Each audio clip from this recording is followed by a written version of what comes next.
All set na nga ang aming mga dadalhin ang aming trip Manila Surigao by land.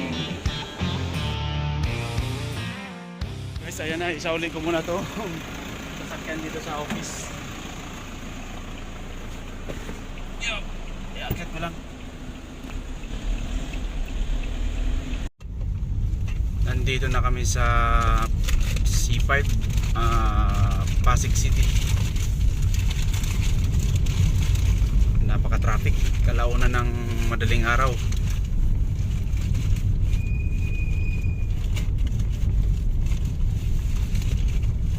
Bakit ang traffic dyan sa overpass. Dito na ako dumaan sa ilalim kasi nandun lahat yung mga truck sa taas. Ito yung bagong Ilog Pasig. Ito pala yung dahilan kaya pala sobrang traffic, kaya nagkabulbol yung mga truck doon sa C5 dahil meron pala ditong constructions. So ito yung tulay bago dumating ng elevated U-turn sa C5.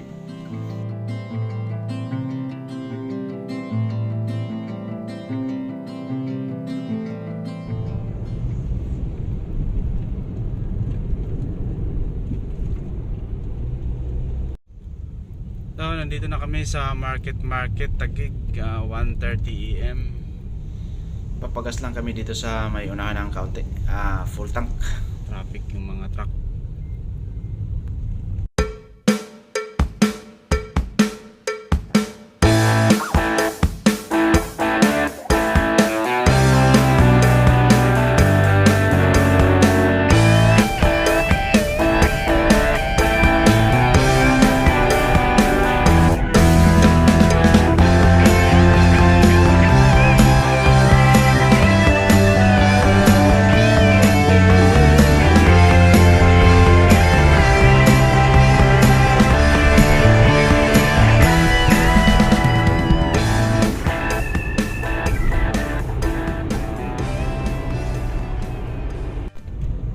Mula dito sa SLEX, exit na tayo ng Santo Tomas. Continue for 4 kilometers. Babaybayin na natin yung Pan-Philippine Highway.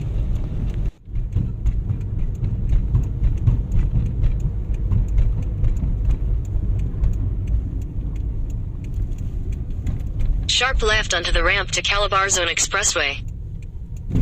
So, pa-exit na kami ng Santo Tomas. So, dito na kami sa Santo Tomas Circle. Pan-Philippine Highway. So hanggang makakarating tayo hanggang Bicol, Matnog, Sorsogon. Bypass Road.